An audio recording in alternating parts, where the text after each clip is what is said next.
Well, it's early Thursday morning, and of course it's a vanilla bean recipe.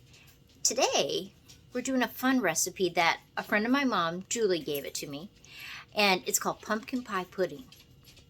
Interesting, isn't it? So, I'm going to make it, Joe's going to try it, and we're going to talk about pumpkin pie pudding. So here's going to be the ingredients. We have some sugar, 2 eggs, vanilla beans, Bisquick, pumpkin pie spices.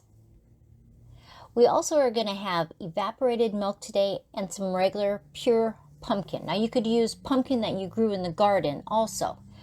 So this is what a box of Bisquick looks like if you've never bought one. So we need 1 15-ounce can of pumpkin, 2 eggs, beaten, or you can beat them while you're mixing it up, 1 can of evaporated milk, 3/4 cup of sugar, 1/2 cup of Bisquick, 2 tablespoons of butter, which we were going to melt later on, 2 vanilla beans sliced and scraped, and 2 teaspoons of vanilla because I just really want a strong vanilla flavor. And then 2.5 teaspoons of pumpkin spice. If you want to make your own, it's cinnamon, cloves, and nutmeg. So we're just going to start, and we're actually making basically pumpkin pie in a crock pot. So we're throwing the pumpkin in the bowl and adding the evaporated milk. Now you could use a blender or a mixer, but it just mixes up so easily. I'm just going to use a whisk today. And so it's just a matter of stirring it and blending it. And as we add the ingredients, we're just going to incorporate each of them in there. So right now we have the milk, the pumpkin, and the eggs, and see how it just incorporates into a beautiful mixture. So I'm adding the sugar in there.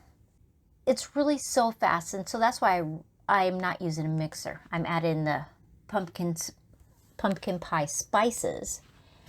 Now I mixed my own, so I used 2 teaspoons of cinnamon, 1/4 teaspoon of the cloves, and 1/4 teaspoon of the nutmeg. And I'm going to get a spatula so I get it off the side so it's going to really incorporate well in there before we add anything else. But it's beginning to look like pumpkin pie. Now the nice thing about this being in a crock pot is you mix it, you pour it in, you leave it all day long. So here comes the Bisquick. Now Bisquick isn't something I usually have in my pantry. It's something my mom has in her pantry, but I don't usually have it. And it's usually you make biscuits, you can make crust, you can make a lot of things with it.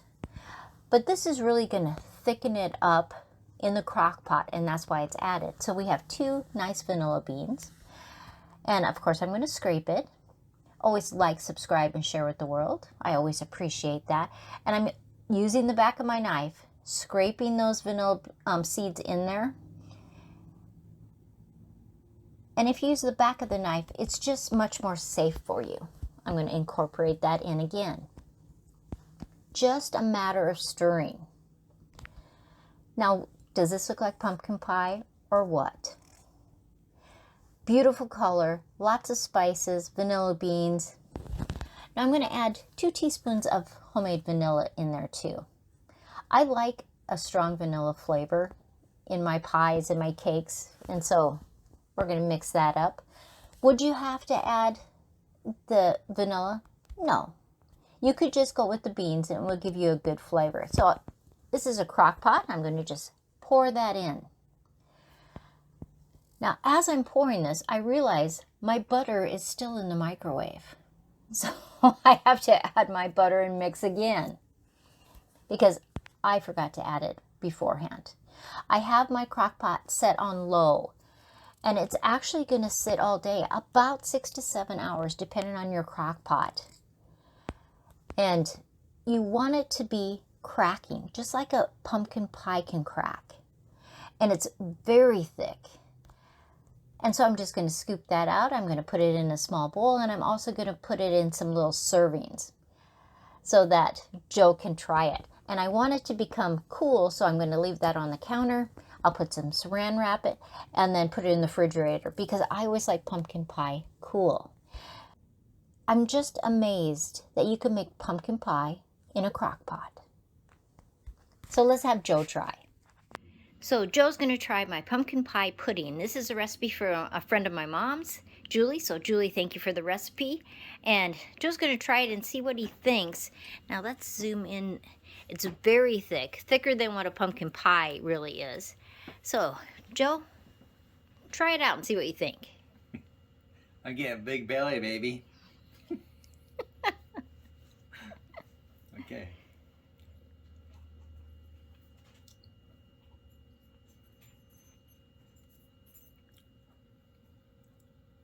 Just like tastes like a pumpkin pie. Awesome, because it's pumpkin pie pudding, so you don't have to have any crust. It's just a thick pudding that you can make, and so I'm glad Joe likes it. Now I think the real secret is the vanilla bean in there. It gives it a great flavor. It tastes just like pumpkin pie, but you don't have to make a crust, and it's real thick and delicious. Now I did tell my members that I was going to do vanilla bean Rice Krispies and an apple pie bar that has vanilla beans in it. But that's going to be next week because I had already started this video. And so members, look forward to that. And you guys look forward to that. So it's going to be 2 bars, 2 recipes next week instead of 1 recipe. Because it's almost Christmas and you're going to be baking, baking, baking. So why not have 2 recipes in one using vanilla beans? I'll see you guys next time.